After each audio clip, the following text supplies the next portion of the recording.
What's up, everybody? In this episode of Get Lost and Lost, we're going to put some new parts on the Pro Glide.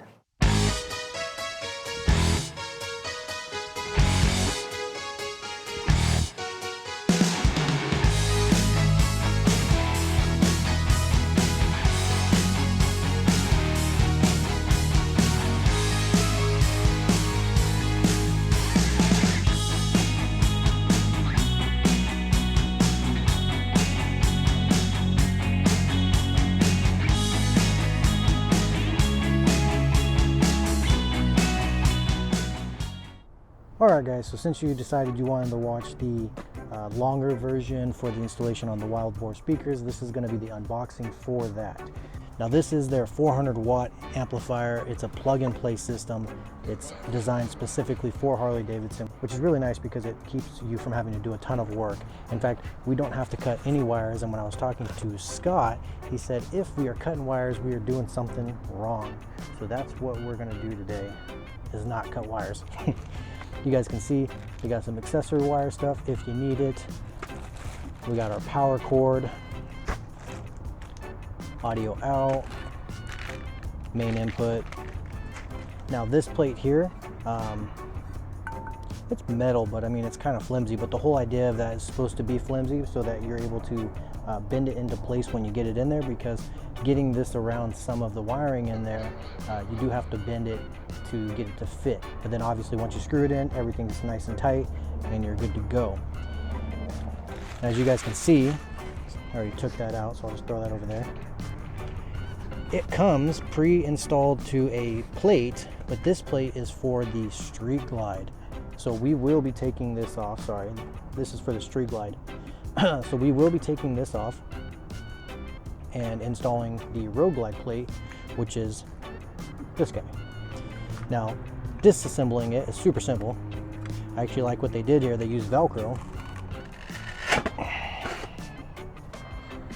Oh, holy cow. So there's the Velcro side of it. But dang, that was held in pretty good. I'm not gonna lie, guys. I was struggling. So now I can just basically throw this piece away because I don't have a Street Glide. I have a Road Glide. So we'll go ahead and throw that back in there and leave it be. So 400 watt amp, the mounting bracket for it, and it does go on a specific side, so we will put that in here in a second, and all the wiring for it. So that's what you get in your amplifier box. We'll set this over here. All right, now let's take a look and see what you get inside of the speaker kit. Instructions manual, because how are you supposed to install things without instructions? Well, I can tell you how. I do it all the time. It's just not the ideal way of installing anything. Put that guy over there. All right, so inside you guys can see everything is nicely tucked away, safe, put in there real nice, and it looks good. So let's just start by pulling out one of these to take a look at real quick. Now, talking with Scott, they went through a whole lot of designing to create the speaker that they do have here. So you have a carbon fiber subwoofer that's going to make it nice and sturdy. It's going to give you some good sound too. On top of that, if you look at the back here, try to get up there for you guys. If you take a look at the back, that magnet is huge. And they have these ports, these little holes that go around it and in the center.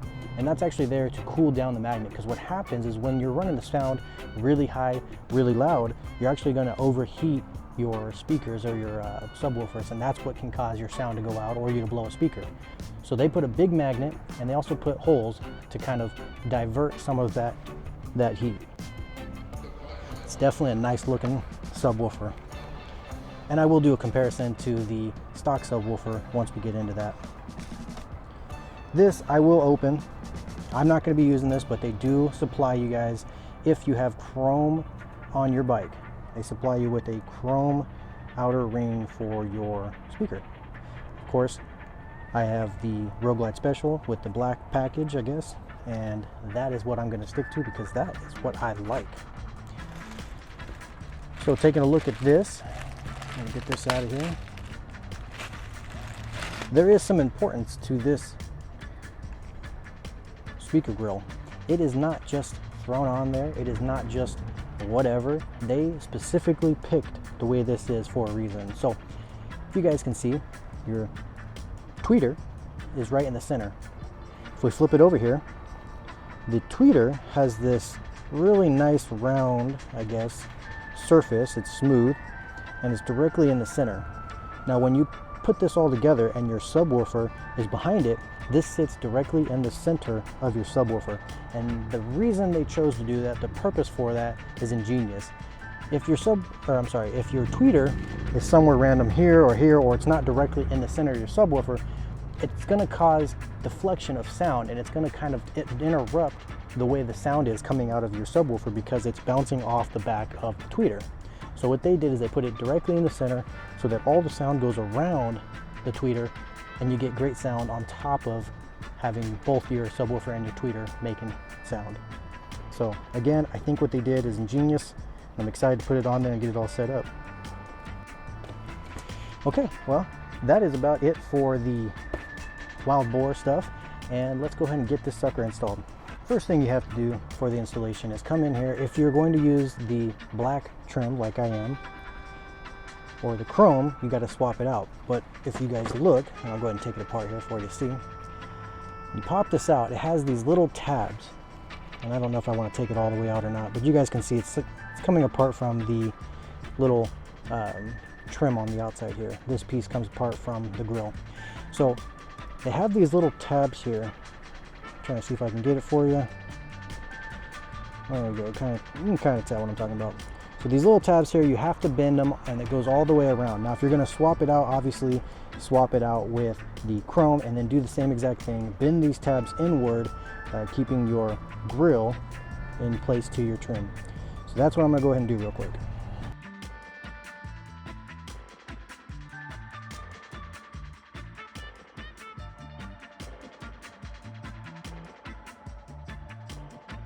So I just noticed something, and it just goes to show you that this company, being that they make speakers for motorcycles specifically, they think about us. So take a look at this.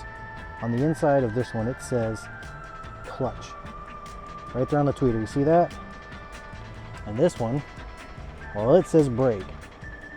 So you can't accidentally get the wrong speaker on the wrong side, and I like that. Now, I mean, you know, it's pretty straightforward when putting these speakers in, but that's just the kind of thing that somebody who is making products for motorcycles would think about. So removing the front fairing on your bike, on your road glides, is actually pretty simple. Once you've done it once or twice, it doesn't get that hard. So there is a screw behind the speaker grill, so you want to get something that's got like a little pokey thing. You can pop it out. Real simple, real easy. I've done it a bunch. Don't be afraid of it, because it is going to feel kind of like it's tension, but just pop it right on out. Alright, so to show you guys what I mean, here's the kind of tool that you're going to want. And the two clips are going to be on this side. So remember, they're on this side, the inside of the fairing, if you will, and that's where you're going to want to pop up on. So just to show you guys what I mean, I'm going to come over to the other side, because I already popped this one off. I'm not going to be able to do it one-handed, so I'm not going to even try. But you guys can see there's a tab here that slides in. It has nothing except for just kind of some retention. But over on this side is where you're going to want to pop it off. Once you pop it off, you'll be able to see. Those are the tabs I'm referring to. You got two of them, and they just pop right on into the speaker. Now, you want to be careful, because obviously you don't want to break those.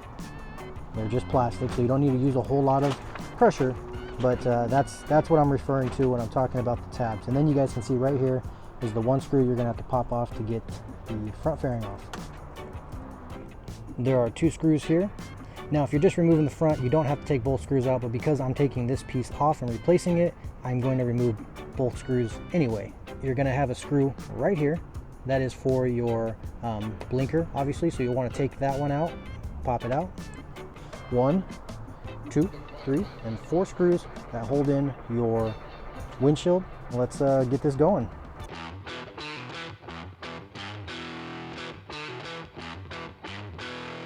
"14" sport flare for any wondering.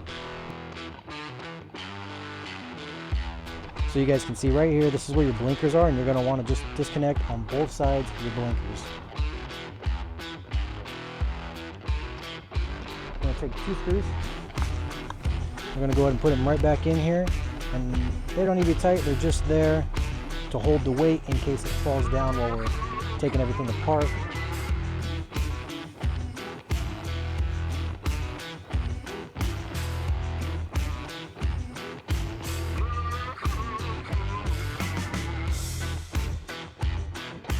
Alright, so it's recommended that you disconnect your batteries. 2 bolts here on the back.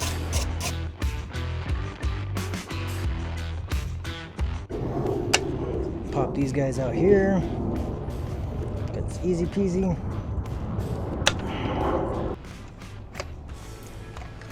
Alright. A quick tip that I just actually learned. What you're going to want to do to get these batteries out with the alarms, according to what I read, we're going to find out if it works or not. Going to turn the bike on, wait for everything to calm down so the gauges look normal, and then turn it off. And before the alarm sets, I'm supposed to be able to just pop this off. So, well, it looks like that worked.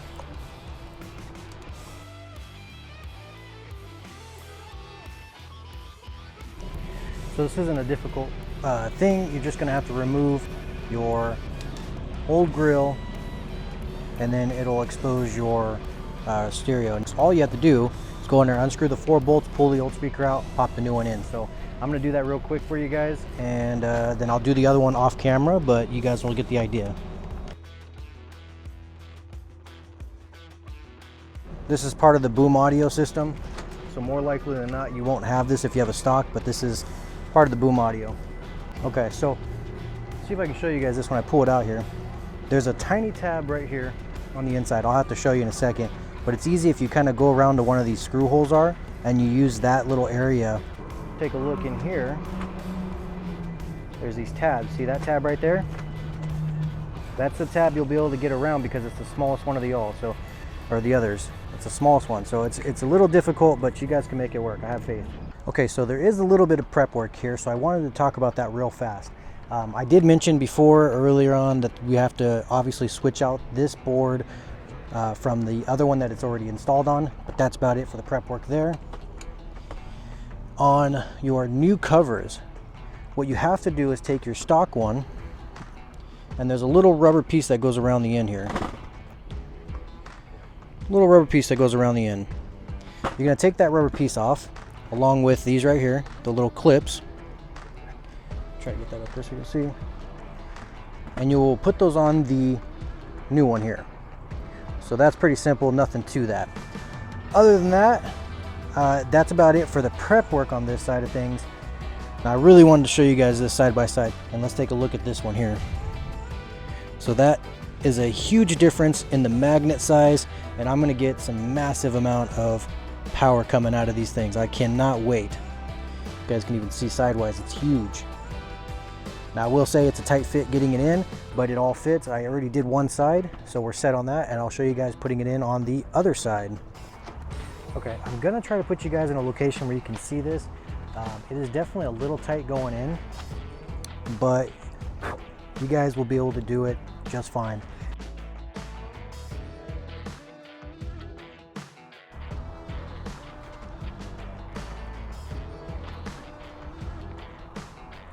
Like that, she's installed. Now we're just going to take the end that says clutch, so you know it's your clutch side. We'll take it, plug it into the other plug that's sitting out here. I'm going to push all this wiring, this excess wiring, back inside, and I'm going to zip tie it up here so it's not rattling or anything like that. And I'm going to leave this sitting right here basically until I get the fairing back on, and then we're all set. So I thought this was pretty awesome, and I figured I should show you guys. So right here at the top, I was like, what the heck are these little black tubes for, or black clips I guess I should call them. I wasn't really sure what they're for, and I thought it was really neat. They fit over the ground and the power wire, so you can't put them in wrong. The power one's shorter than the ground one, so pretty neat. Like I said, they make products that are for motorcycles, and that's what I'm talking about, thinking about installation. So this next bit is pretty simple. We're just going to take this off right here. There's 4 bolts on the top and on the bottom. I'm just going to pull that off. It's simple, and then unplug it. Boom, just like that. Comes right on out. I actually already have an amp in here. So I'm gonna do some work pulling that out, and then I'll get back to the installation. I have all these cords that I gotta get rid of to get back to what it might look like for you guys. So I'm gonna get all this out of here and then I'll come back. But I got all that crap out of there. The old Harley Davidson one that was in there. Took some time. Cleaned this area up. Ran my old power wire. Currently I'm gonna run it up underneath the little dash and out here. Not ideal. They recommend going under the gas tank because it looks cleaner, and I would do that. However, I'm very short on time because we are heading out of town tomorrow and I need to get this bike back together tonight. So I'm gonna come back on a later date, take that tank off, remove some old wiring, and then rewire it. But for now, it's gonna go right under there. It's really simple. You have a bolt right here, take the gas cap out, and a bolt right here, and this thing just comes right up off. So that's that. All right, so here's the deal. When installing your amplifier, it's gonna mount to these two bolts here, and it's gonna sit behind these wires. It's gonna be very tight, very snug, but we'll get it in there, and I'll show you what I mean. So here's my amplifier. It's gonna sit in there. The little tabs are gonna mount there, and this is gonna sit on the back side. The reason it sits on the back side is if we decide to add an amp later on for more speakers, you just put the amp on this side and we don't have to uninstall this mounting bracket. One more thing, in our case, with the way I'm setting it up, you guys see the little dial there with ABC? It's not gonna focus.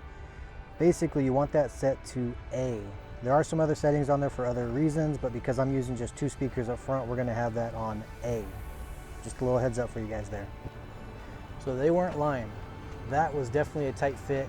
This guy gave me the biggest pain, but like I said, they make this pliable or bendable, if you will, so that you can bend these out of the way and get them in there just right. So I got mine in there. Don't be afraid if you have to disconnect some of these and give yourself a little more space. And that's about it. Sucker's in there. Now it's just time to plug these in and get going. So the wiring is super simple. You see here, this is your speaker plugs right here. It's a pink and black wire. Plugs in right there. All you're going to do is take the blue and green, sorry, that's green there, green shrink wrap and the blue shrink wrap from the amp and plug it in. The clutch side, you have a yellow and a brown. Signals coming from here, going into the amplifier and then going back out into your speakers. So now all I have to do is finish putting the speakers back together, plug in my power, and give it a test. Now I'm going to test it before I put everything back together just to make sure it all works. So, yep. Now for the moment of truth. Sorry about this rat's nest of wiring. It will look cleaner once I'm done here. Okay. Well, that obviously works. That's my alarm. So before I put everything back here, I'm going to actually turn it on and we're going to take a listen. Let's see what happens.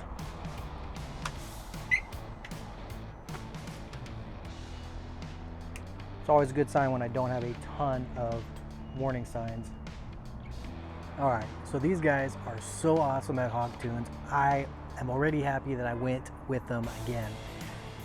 I was not having any power going to my amplifier, and I was like, what's going on? I tested all the wires, and I know wiring and things like that, so I used the tester. I had power going to the amplifier, but the amp would not turn on.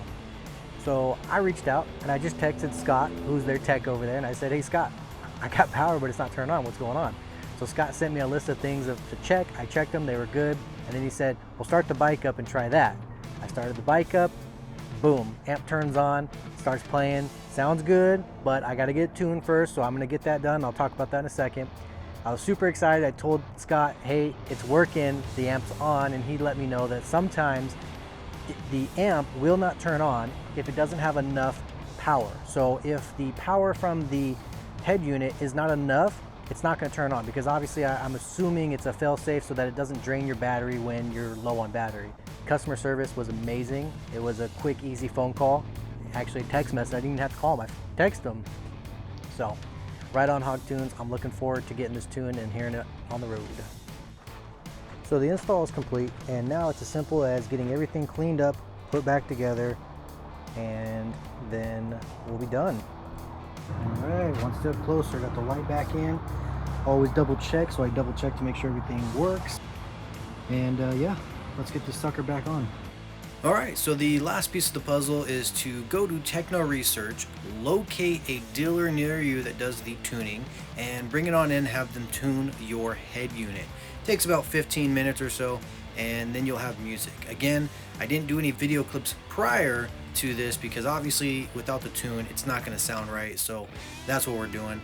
And yeah, shout out to Arrowhead Harley in Phoenix for hooking me up here. So we're going to pick on the wild boar audio there, and then literally just click on this. It's connecting to your bike. It's actually doing it now, connecting, setting. As soon as the setting goes to pass, see there's complete, there's your pass, and then literally just going to do this.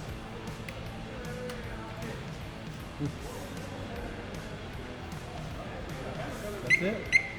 Yep. Turn it off. Don't want it on. Okay. Because you basically killed everything when we took that out of the head unit. So that can actually hurt your amp and your speakers. So now when you go in and do your gains and stuff on your amp, you can set it to where it sounds good, and you shouldn't have to move that at all.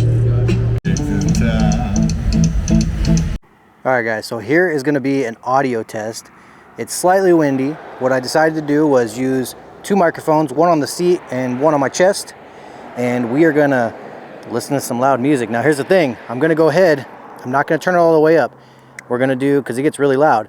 So we have 4 ticks from the top, as you guys can see right there. 4 ticks, hang on. 4 ticks from the top, so that's still pretty damn loud. So I'm going to go ahead and back up and we're going to listen.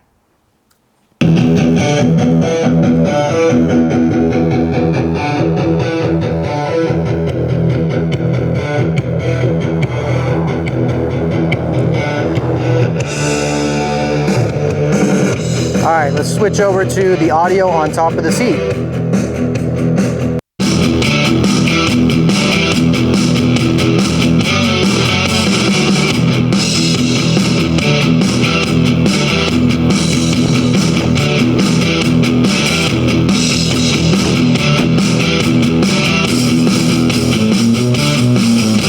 As you guys can see, definitely not bad. It's got some really good sound, super loud, and you can definitely hear yourself going down the highway at 85.